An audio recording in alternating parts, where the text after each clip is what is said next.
यत्र नार्यस्तु पूज्यन्ते रमन्ते तत्र देवता, अर्थात जहां स्त्रियों का सम्मान होता है वहां देवता वास करते हैं, ऐसा हमारे वेदों में बोला गया है।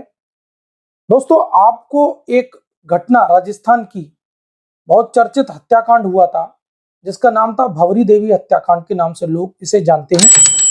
ये पूरे देश में चर्चा का विषय बना था। भंवरी देवी एक राजनीतिक विचारधारा की, एक राजनीतिक दल से संबंध रखने वाली एक महिला थी, जिसको उसी राजनीतिक दल के एक वरिष्ठ मंत्री द्वारा प्रलोभन देकर उसके साथ न सिर्फ यौन अत्याचार किया गया, उसका शारीरिक शोषण किया गया, बल्कि उसको अनुचित लाभ देने का वादा करते हुए उसके साथ बलात्कार किया गया, और जब उसने उसका विरोध किया तब उसकी हत्या कर दी गई।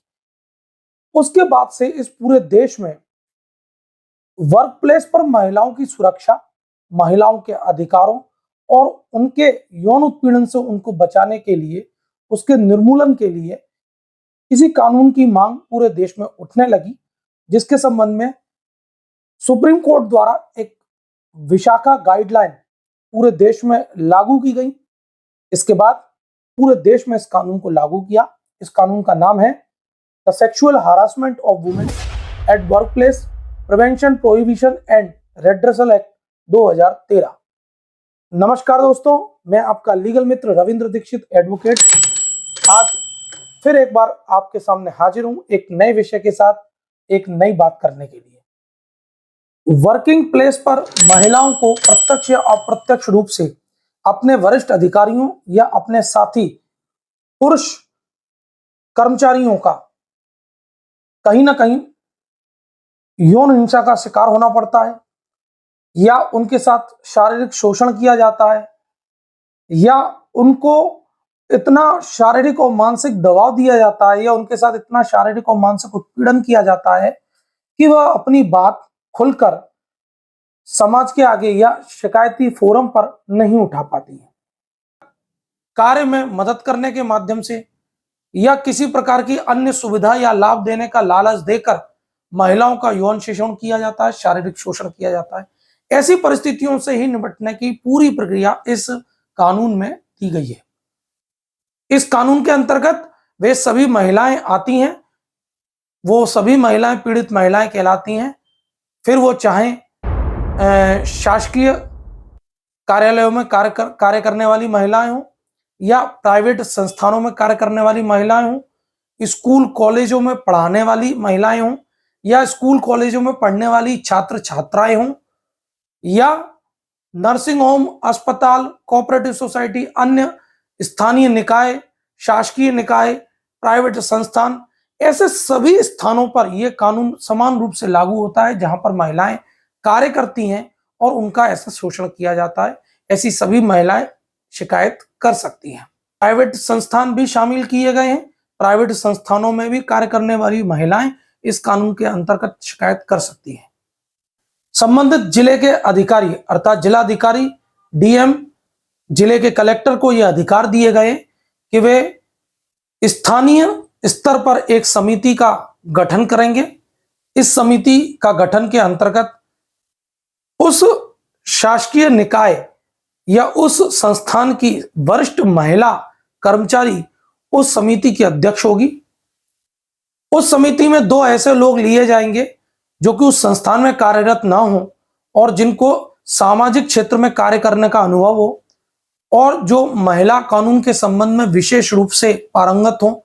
ऐसे 2 लोगों को उसमें समिति का सदस्य बनाया जाएगा। एक ऐसी महिला को भी सदस्य बनाया जाएगा जो उस कार्य क्षेत्र में कार्य नहीं करती हो, कार्यालय में कार्य नहीं करने वाली हो, और जिसको सामाजिक स्तर पर महिलाओं के संबंध में कार्य करने का अनुभव हो, महिला उत्थान के संबंध में कार्य करने का अनुभव हो और कानून की जानकारी हो।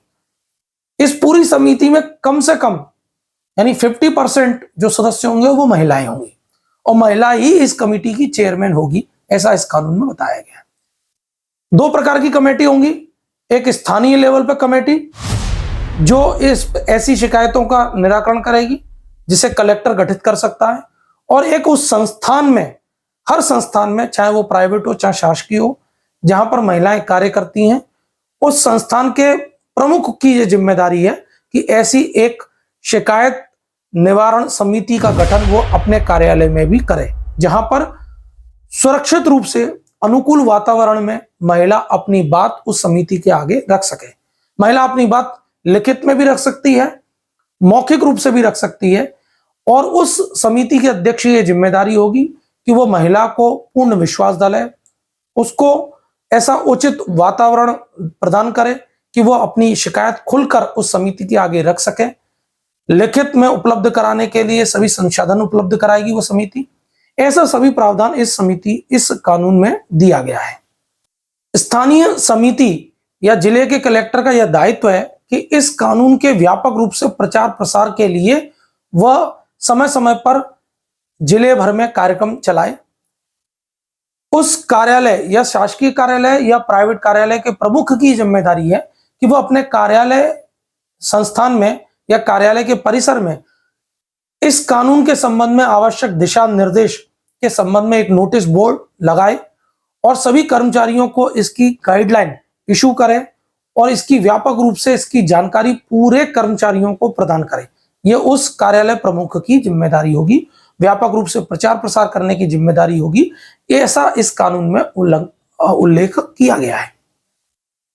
साथ ही साथ इस कानून की धारा 9 के अंतर्गत महिला अपनी शिकायत का पूरा विवरण लिखित रूप से कार्यालय प्रमुख को कर सकती है। कार्यालय प्रमुख उसकी शिकायत को सब प्रमाण, जो भी उसके साथ प्रमाण दिए गए हैं महिला द्वारा, पूरा विवरण समिति के अध्यक्ष या समिति के पास फॉरवर्ड कर देगा। समिति उस पर निष्पक्ष रूप से सभी पक्षों को पूर्ण सुनवाई का अवसर देगी। सीपीसी के तहत साक्ष्य एविडेंस रिकॉर्ड करने के पावर समिति को दिए गए, किसी भी प्रकार का रिकॉर्ड तलब करने का पावर समिति को दिए गए, या शिकायत का निराकरण करने के लिए समिति को इसमें शक्तियां प्रदान इस कानून के तहत करी गई हैं। समिति को अपनी विस्तृत रिपोर्ट 90 दिवस के भीतर कंसर्निंग जिले के कलेक्टर को प्रस्तुत करनी होगी। जिले के कलेक्टर द्वारा उस समिति की रिपोर्ट पर से आवश्यक कार्रवाई के लिए, यदि इस समिति ने का कंक्लूजन ऐसा है कि उस व्यक्ति को दोषी माना है जिसके खिलाफ यह शिकायत की गई है, तो उसके खिलाफ आवश्यक क्रिमिनल केस रजिस्टर्ड कराने के लिए यदि समिति द्वारा ओपिनियन दी गई है, तो वो थाने को कार्रवाई करने के लिए जिले का कलेक्टर भेज सकता है, या जो सर्विस रूल में जो पनिशमेंट दिया गया है उसके अनुसार विभागीय जांच संस्थित करने के लिए भी समिति अपनी सिफारिश कर सकती है। यदि समिति यह पाती है कि शिकायत झूठी है, झूठे तथ्यों पर आधारित है, या झूठी गवाही दिए जाने के माध्यम से यह शिकायत किसी ऑब्लिक मोटिव के आधार पर की गई है, तो शिकायतकर्ता जो महिला है उसके खिलाफ भी समिति कार्रवाई करने के लिए अपना अभिमत संबंधित जिले के कलेक्टर को दे सकती है। तो समिति को विस्तृत पावर दिए गए। समिति दोनों प्रकार के निर्णय लेने के लिए स्वतंत्र होती है और दोनों प्रकार की ओपिनियन जिले के कलेक्टर को दे सकती है। जो भी व्यक्ति इस समिति के निर्णय से प्रभावित होता है या पीड़ित होता है, वो धारा 18 के अंतर्गत 90 दिवस के भीतर संबंधित या सक्षम न्यायालय में अपील प्रस्तुत कर सकता है। ऐसा प्रावधान इस कानून में दिया गया है। जब तक इंक्वायरी चलती है और महिला की यह लिखित शिकायत होती है या महिला की यह पीड़ित महिला की यह मांग होती है कि या तो उसका स्थानांतरण उस जांच के दौरान तक कहीं किसी अन्य कार्यालय में कर दिया जाए, या उस व्यक्ति जिसके खिलाफ शिकायत की गई है उसका स्थानांतरण, उसका ट्रांसफर किसी अन्य ऑफिस में कर दिया जाए, तो समिति ऐसा विचार कर सकती है, ऐसा निर्णय ले सकती है, ताकि जांच को वो प्रभावित नहीं कर सके।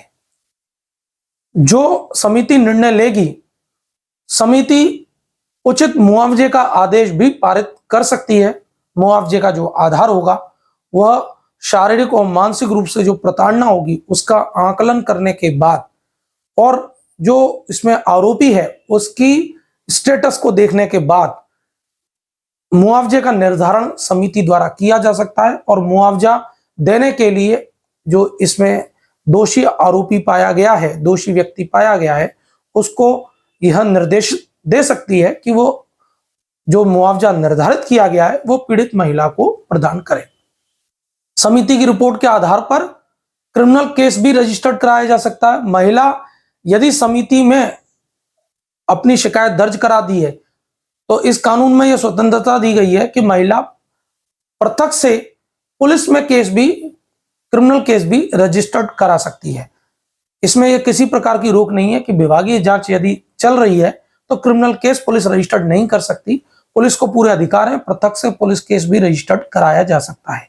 तो दोनों कार्रवाइयां पैरेलल चल सकती हैं, ऐसा इस कानून में प्रावधान दिया गया है। यदि कोई कार्यालय इस प्रकार की समिति का गठन अपने संस्थान में नहीं करता है, जिस प्रकार की समिति का गठन करना इस कानून के मुताबिक बताया गया है, तो उस कार्यालय के पंजीकरण को निरस्त किया जा सकता है। उस कार्यालय प्रमुख के खिलाफ जिले के कलेक्टर द्वारा विभागीय जांच करने के लिए सरकार को लिखा जा सकता है। जिले के कलेक्टर द्वारा उन पर अर्थदंड अधिरोपित किया जा सकता है। ऐसा प्रावधान भी इस कानून में दिया गया है। तो इस कानून के प्रभावी रूप से लागू करने के लिए इस कानून में यह प्रावधान दिया गया है कि जिले के कलेक्टर समय समय पर सभी कार्यालयों में यह निरीक्षण करें कि क्या इस कानून के प्रावधान के अनुसार सेक्सुअल हरासमेंट से जो पीड़ित महिलाएं हैं की शिकायत का निराकरण करने के लिए समिति का गठन किया गया है कि नहीं किया गया। ऐसा निरीक्षण जिले के कलेक्टर करने का उसका दायित्व होता है। तो दोस्तों, व्यापक रूप से मैंने आपको एक एक प्रावधान के संबंध में, इसमें आपको क्या कार्रवाई करनी है, पीड़ित महिलाएं क्या स्टैंड ले सकती हैं, पीड़ित महिलाएं किस प्रकार अपनी शिकायत दर्ज करा सकती हैं, शिकायत पर किस प्रकार से कार्रवाई की जाएगी, शिकायत का कंक्लूजन के अनुसार कैसा दंड अधिरोपित किया जा सकता है, विस्तृत रूप से मैंने आपको इसके प्रावधानों से आप सभी को अवगत कराया है। इसका आप ज्यादा से ज्यादा प्रचार प्रसार करें ताकि ऐसी पीड़ित महिलाएं अपनी आवाज को प्रखर रूप से बुलंद कर सकें और वह अपने खिलाफ होने वाली यौन शोषण की जो अपराध है उसकी बुलंदी के साथ उसकी बात को, शिकायत को उठा सकें, उचित फोरम पर उठा सकें, उचित शिकायत कर सकें और न्याय प्राप्त कर सकें। तो दोस्तों, आपको यह मेरा वीडियो कैसा लगा? इसे लाइक करें, मेरे चैनल को सब्सक्राइब करें, ज्यादा से ज्यादा शेयर करें ताकि पीड़ित महिलाएं इस वीडियो का लाभ उठा सकें। तो धन्यवाद दोस्तों। जय हिंद, जय भारत, नमस्कार।